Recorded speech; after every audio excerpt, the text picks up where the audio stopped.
Good morning students, welcome. And आज का अपना नेक्स्ट टॉपिक है नोमेनक्लेचर का, चक्रीय यौगिक, जिसको हम बोलते हैं साइक्लिक कंपाउंड। साइक्लिक कंपाउंड में हमेशा क्या होती है, विवर्त श्रृंखलाएं आती है। विवर्त श्रृंखला का मतलब होता है कि एक कार्बन अंतिम कार्बन के साथ में गोलाकार राउंड के अंदर जुड़ा हुआ रहता है, यानी प्रत्येक स्ट्रक्चर क्या होती है, क्लोज्ड होती है, जिसको हम बोलते हैं सैवृत श्रृंखला।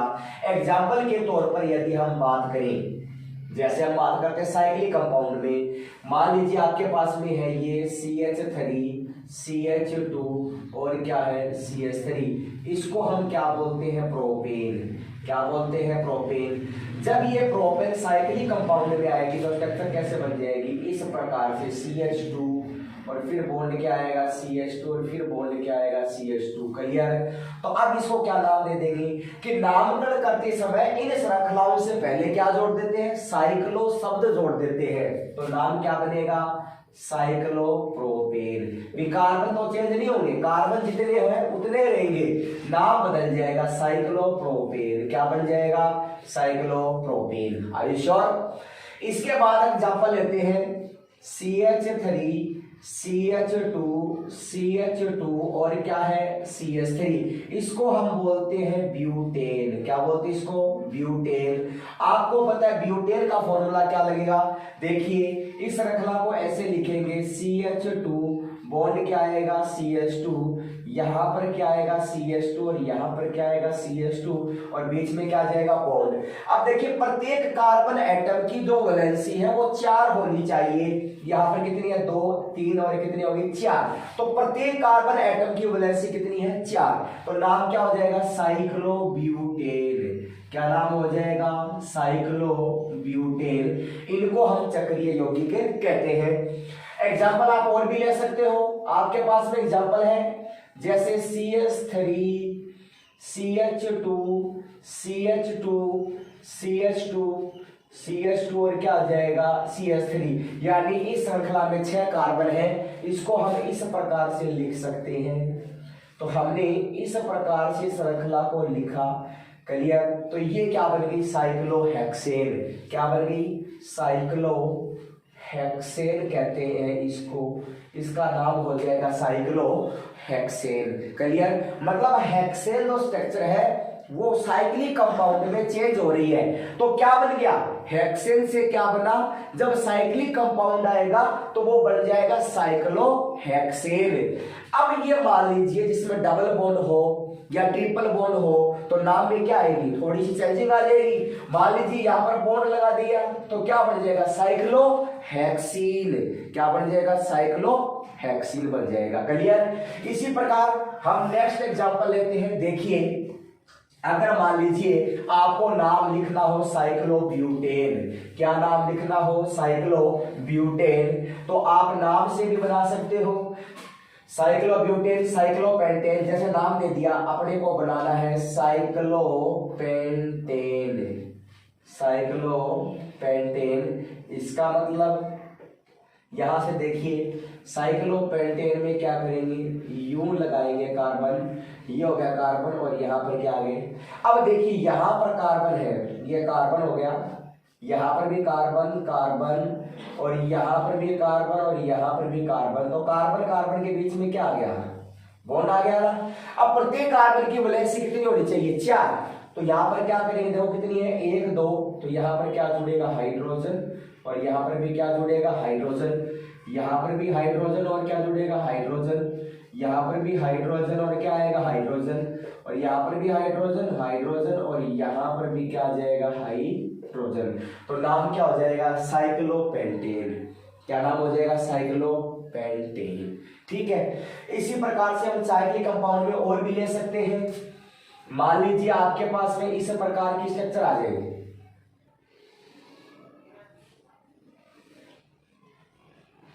अगर हमें इसका नामकरण करना है तो बताइए इसका नाम क्या होगा। अगर मान लीजिए आपके पास में ये कंपाउंड आता है तो आप इसका नामकरण कैसे करोगे। अब याद रखिए कार्बन की लास्ट श्रृंखला में क्या होता है, CH3 और यहां पर क्या हो जाएगा CH2, और बीच में क्या है कार्बन, और यहाँ पर भी क्या है CH2, और यहाँ पर भी क्या है CH3, और यहाँ पर क्या हो जाएगा CH2, यहाँ पर क्या हो जाएगा CH3, और यहाँ पर क्या होगा CH2, और यहाँ पर क्या होगा CH3। Are you sure? अब देखिए कार्बन की श्रृंखला, आप चाहे तो ये श्रृंखला ले सकते हो और आप चाहो तो ये श्रृंखला ले सकते हो, लेकिन कार्बन के एटम 5 ही आएंगे। कितने आएंगे? 5। क्लियर? इसका मतलब 1 2 3 4 और 5। अब देखिए 3 नंबर कार्बन पे एक तो जुड़ा हुआ है एथिल समूह है और एक इधर जुड़ा हुआ है एथिल समूह, तो नाम क्या होगा? देखिए इसका नाम लिख देंगे अपन 3 डाई इथाइल 1 2 3 4 5, और क्या हो जाएगा? पेंटेन। क्या नाम हो जाएगा? पेंटेन। क्लियर? तो इसको हम क्या बोलते हैं? 3 डाई इथाइल क्या आ जाएगा? पेंटेन। क्लियर? तो ये जो स्ट्रक्चर होती है इसका भी हम नामकरण कर सकते हैं। इसको क्या बोलते हैं? 3 डाई इथिल क्या आ जाएगा? पेंटेन। क्या आ जाएगा? पेंटेन। इसी प्रकार नेक्स्ट एग्जांपल लेते हैं। देखिए नेक्स्ट एग्जांपल में क्या ले सकते हैं? कई बार स्ट्रक्चर में सिर्फ क्या होता है? आबंधित रेखा सूत्र को ही लिखा जाता है। किसको? आबंधित रेखा सूत्र को। कैसे? मान लीजिए आपको यहां पर लिख दिया ये आगे स्ट्रक्चर, क्लियर, और यहां पर लगा दिया CH3 और यहां पे क्या लगा दिया CH2 और यहां पर क्या लगा दिया CH3, तो नाम क्या होगा? देखिए 1 कार्बन 2, तो पहले क्या जोड़ेंगे? क्या बोलेंगे इसको? 1 एथिल। क्या नाम हो जाएगा इसका? 1 ethyl cyclo 1 ethyl cyclohexane 1 ethyl cyclohexane. क्या नाम करेंगे इसका? 1 एथिल साइक्लोहेक्सेन। क्लियर? इसी प्रकार कुछ ऐसे भी आबंध रेखा सूत्र आते हैं जिनका नामकरण हम पढ़ सकते हैं। देखिए एग्जाम्पल ले रहा हूं मैं, तो सक्रिय यौगिकों का नामकरण करना बहुत आसान होता है, बस थोड़ा सा ध्यान में रखना है। नाम के शब्द से पहले क्या लगेगा? साइक्लो शब्द लगेगा। क्या लगेगा? साइक्लो शब्द। क्लियर? इसके बाद देखिए एग्जाम्पल दे रखा आपको। मान लीजिए ये तो स्ट्रक्चर होती है, इसका भी नामकरण कर सकते हैं अपन, कोई दिक्कत नहीं। क्लियर? अगर ये स्ट्रक्चर आ जाए तो भी कर सकते हैं, अगर ये भी आ जाए तो इसका भी नामकरण कर सकते हैं। कैसे? जहां पर कार्बन का अंतिम सेक्स क्या होगी? CH3, और यहां पर क्या होगा? CH2, यहां पर क्या होगा? CH2, और यहां पर क्या होगा? CH3। Are you sure? इसका मतलब इसे क्या बोल देंगे? ब्यूटेन। क्या बोल देंगे इसको? ब्यूटेन। ओके।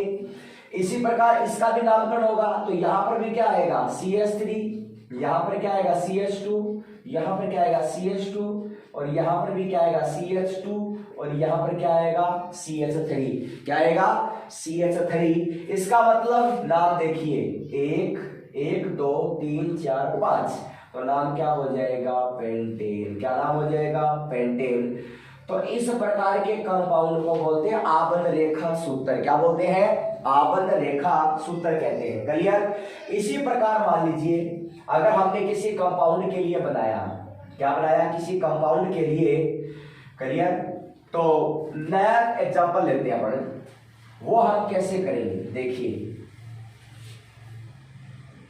तो चक्रीय कंपाउंड के साथ में कुछ अन्य समूह भी जुड़े होते हैं, जिनके बारे में अगर हम बात करें कि चक्रीय कंपाउंड में कौन से यौगिक आते हैं, उनका नाम क्या क्या जोड़ा जाएगा।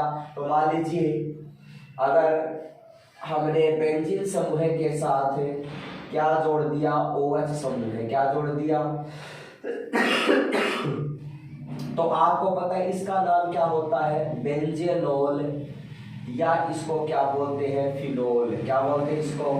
फिनोल कहते हैं। अगर कोई साइक्लिक स्ट्रक्चर हो या संरचना हो तो नामकरण कैसे होगा? जैसे मान लीजिए ये स्ट्रक्चर है, इसमें किसी प्रकार से बॉन्ड को दर्शाया नहीं गया है, मान लीजिए ये इसमें बॉन्ड नहीं है। क्लियर? तो नाम क्या होगा? साइक्लोहेक्सेनोल, क्या नाम हो जाएगा इसका, साइक्लोहेक्सेनोल, क्या बोलेंगे इसको, साइक्लोहेक्सेनोल बोल देंगे, ठीक है। अगर इसी कंपाउंड के साथ में अगर क्या जोड़ा हो, अगर Cl कंपाउंड को जोड़ दिया जाए, क्लियर, तो ये क्या होती है, क्लोरोबेंजीन, क्या होती है ये, क्लोरोबेंजीन। लेकिन अगर इस कंपाउंड में से बॉन्ड को यदि प्रदर्शित नहीं करते हैं, यानी बॉन्ड को नहीं दर्शाया जाता है और वहां पर क्या लगा हो, Cl लगा हो, तो इसे क्या बोलेंगे, क्लोरो साइक्लोहेक्सेन, क्या बोलेंगे, क्लोरो साइक्लोहेक्सेन, ठीक है। तो ये आपके पास में कंपाउंड हो गया, तो आप इसका नामकरण कर सकते हो, मतलब आप किसी भी कंपाउंड का नामकरण कर सकते हो। बस थोड़ा सा ध्यान रखने की आवश्यकता है कि हम किस कंपाउंड का नामकरण कर रहे हैं। उस कंपाउंड में कुछ ऐसे भी कंपाउंड है जो विषम चक्रीय कंपाउंड होते हैं, मतलब कार्बन व हाइड्रोजन के अलावा जिसमें अन्य परमाणु भी जुड़ा हो, उसको हम क्या बोलते हैं, जैसे फ्यूरेन कह सकते हैं, थाइमिन कह सकते हैं, पिरिडिन भी कह सकते हैं। तो ये क्या होते हैं, साइक्लिक कंपाउंड होते हैं, लेकिन इसको क्या बोलते हैं, विषम चक्रीय एरोमेटिक यौगिक कहा जाता है। क्या कहा जाता है इनको, विषम चक्रीय एरोमेटिक यौगिक। जैसे अगर हमने बात की, आपके पास में ये स्ट्रक्चर है, क्लियर, यहां पर देखिए अगर मैंने ऑक्सीजन लगाया और यहां पर क्या लगा दिया, डबल बॉन्ड, इसको बोलते हैं फ्यूरेन, क्या बोलते हैं इसको बोलते हैं फ्यूरेन। और यदि अगर दोनों डबल बॉन्ड को हटा दिया जाए और सीधी स्ट्रक्चर रख दी जाए तो नाम क्या हो जाएगा, इसका नाम हो जाएगा tetra hydro furan, tetra hydro furan. और यदि इस कंपाउंड के साथ ऑक्सीजन की जगह क्या जोड़ दिया जाए, सल्फर, इसको बोलते हैं थाइफिन, क्लियर, ये होता है थाइफिन। और इसके अलावा अगर इसमें नाइट्रोजन यौगिक जुड़ा हो या नाइट्रोजन एटम जुड़ा हो तो नाम क्या होगा इसका, देखिए यहां पर नाइट्रोजन है तो यहां डबल बॉन्ड हो जाएगा, तो 3 कार्बन में क्या होंगे, डबल बॉन्ड, तो इसको क्या बोलते हैं, पीरिडीन, क्या बोलते हैं, पीरिडीन। इसको पी से प्रदर्शित भी किया जाता है, तो पी का फुल फॉर्म क्या होता है, पीरिडीन, क्लियर। तो कहने का मतलब ये था अपना टॉपिक, साइक्लिक कंपाउंड कहते हैं जिसको, और साइक्लिक कंपाउंड को आप एग्जाम्पल से याद रखोगी। तो आज के वीडियो के लिए बस इतना ही, थैंक्स।